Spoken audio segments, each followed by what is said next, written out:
I'm Ann Dart. I'm Tracy Stormy. And I'm Kathy Knight. And together we are It Was a Dark and Stormy Book Club, a podcast for mystery lovers. Welcome.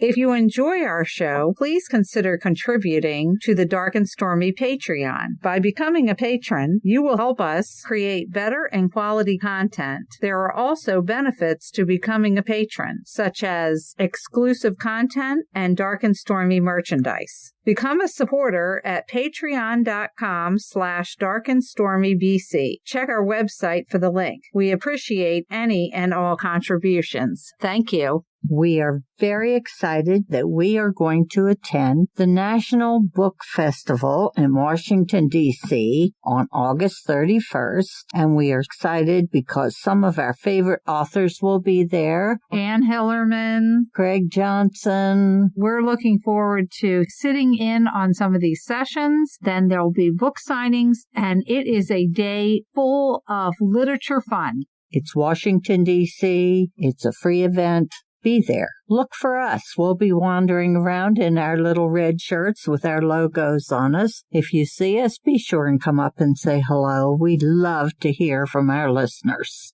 On this episode, we are going to have a report on a book by true crime author Diane Fanning. But first, we are going to visit with Edwin Hill. Edwin Hill is the author of the Hester Thursby mystery series, including Little Comfort. He's written for the LA Review of Books, The Life Sentence, Publishers Weekly, and Ellery Queen Mystery Magazine. He is the vice president and editorial director for Bedford St. Martin's, a division of Macmillan. He received a bachelor's degree from Wesleyan University and an MFA from Emerson College. He lives in Boston with his partner Michael and their dog Edith Ann. It is called The Missing Ones. Hester Thursby has given up using her research skills to trace people who don't want to be found. A traumatic case a few months ago unearthed a string of violent crimes and left Hester riddled with self-doubt and guilt. Caring for a 4-year-old is responsibility enough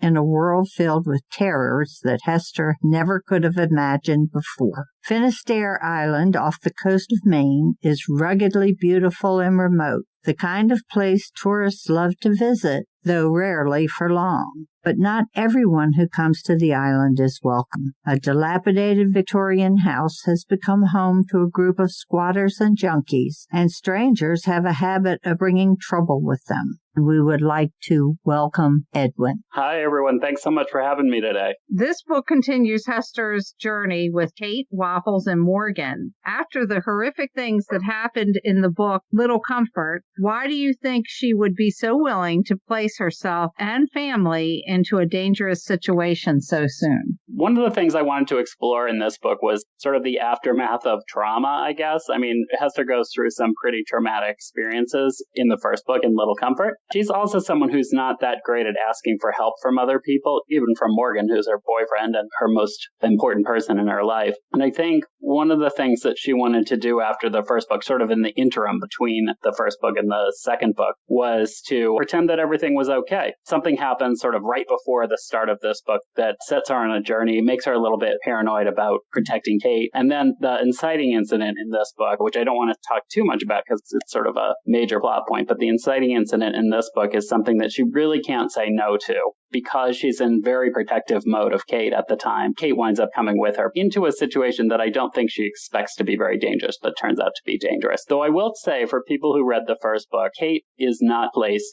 in a lot of danger in this book. I would agree. Hester's growing in the series, but she's still very neurotic and paranoid. Will she seek help? There is the intervention with her friends, and I wanted Hester to go from low to high in this book. She definitely starts at a low point. She Annie is very nervous about letting Kate out of her sight at the beginning of this book because of the incidents that happened in the first book. One of the journeys that I wanted her to go on in this book is sort of a journey toward trust. I don't think she actually arrives at trust by the end. This is a series, so obviously she has to continue on the journey throughout the books for a little while. But I wanted her to arrive at a place of trust with the people who are around her and the people that she's collected. I think one thing about Hester that I've discovered, and Hester and Morgan, they're a pair. So Hester and Morgan collect people and creatures. I don't think Hester would know that about herself, though. I don't think she knows that she collects friends and that she collects people who care about her and who she cares about. I think she took a step toward understanding that about herself in this book. One of the things I really did want to make sure that this book ended on was sort of a note of hope. So, and one of those notes is just about connecting even more with those people who care about her. I had to laugh at the one part of the book when I think it's Ethan, when she was taking care of him and she said, "Oh no, I hope I don't end up with 2 children."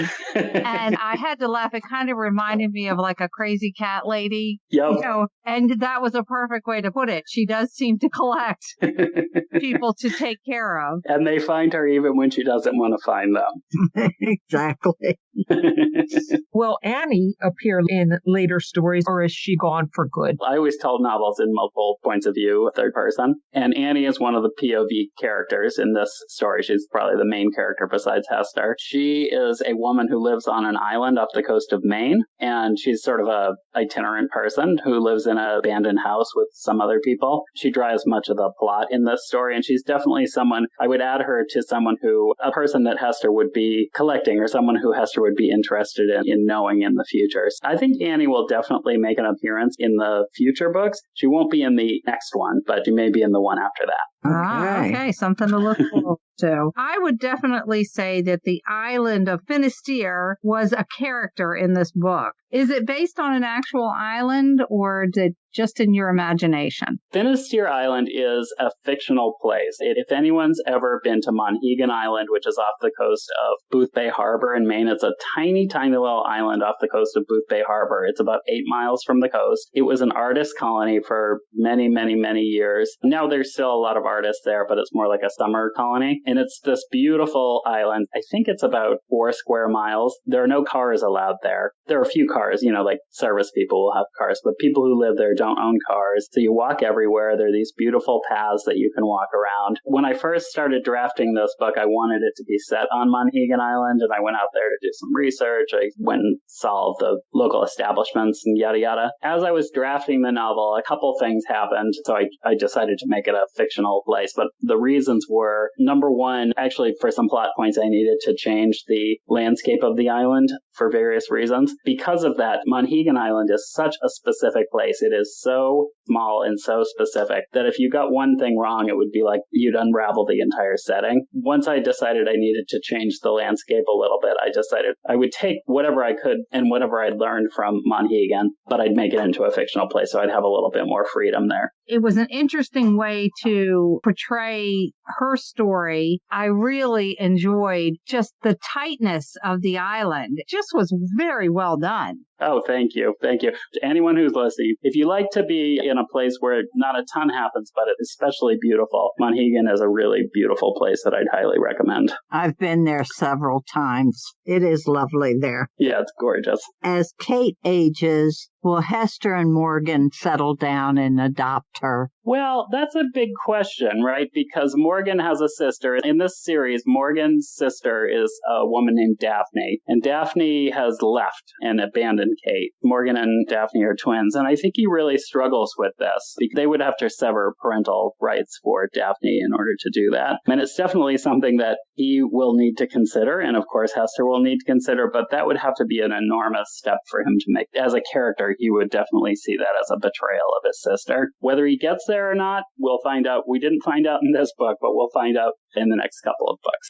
But she doesn't seem very interested in being a mother. No, she doesn't. And I think that that's one of the things that he has to realize, right? But I really thought that Morgan stepped up to the plate more in this book than he did the last one. You can see how his feelings for Kate are just cementing that he just really loves this child. Yep. So there are 4 point of view characters in this novel, and Morgan is one of them. One of the things I heard from readers from the first book is they liked him. He was more of a minor character in the first book. People liked him and they wanted to see more of him. I really like the relationship between Hester and Morgan. You know, that's one of the central pieces of this whole series. In this novel, he comes into his own some, and I think he also learns some things. Again, without it's hard talking about a novel because you don't want to give too much away, but he learns some things toward the end of the novel that I think are very important toward how this strange little family is going to evolve. The Missing Ones plot heavily involves children. Does this affect the way you have to think and write your mystery? Well, this was interesting for this one, too. So Little Comfort involved one child. That was Kate. She was 3.5 years old. She had this way of speaking that was based on a child that I'd known who was also 3.5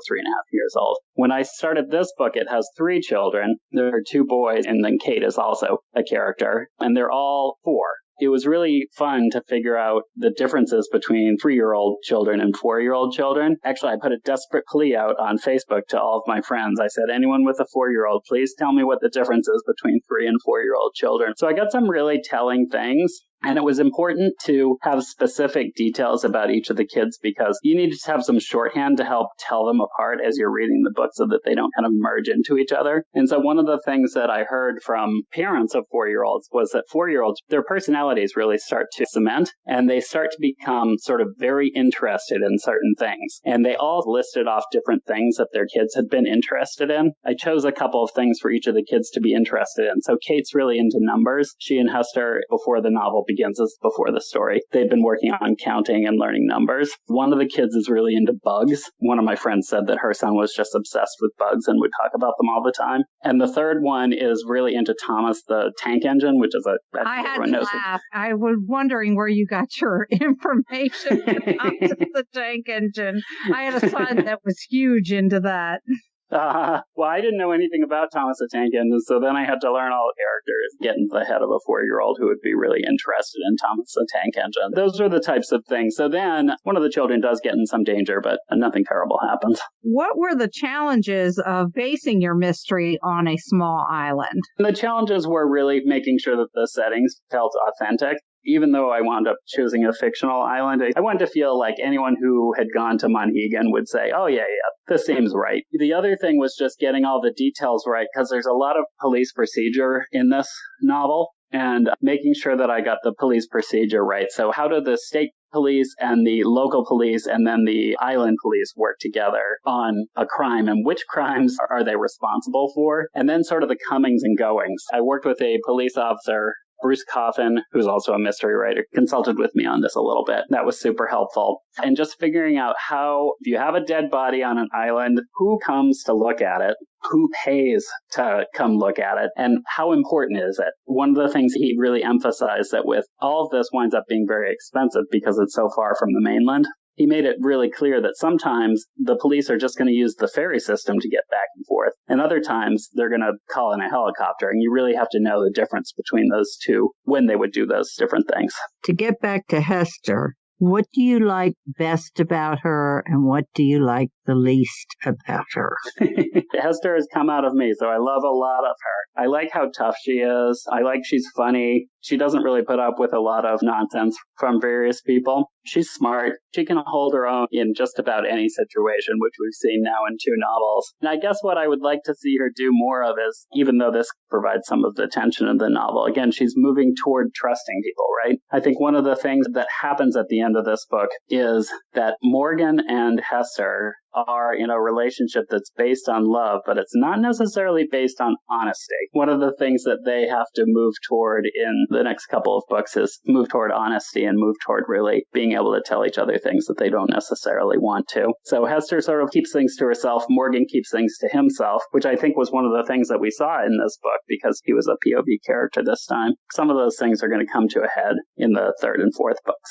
Okay. So what's next for Edwin? Right now I'm working on the third book in the series. When I wrote the first book, A Little Comfort, there was a subplot that I wound up pulling out. It was taking out of the final manuscript. It was about a woman named Maxine who ran a for-profit college that was sort of going down the tubes. And I wanted to explore what it was like to work for a company that was basically failing, especially one where an entire family sort of depended on the money that came in from that company. So I wound up cutting that storyline from the first book. So now I'm spinning it up into a novel of its own for the third book. Title? Right now it's called In the Blind, though I may wind up changing that. So In the Blind, due to come out in January of 2021.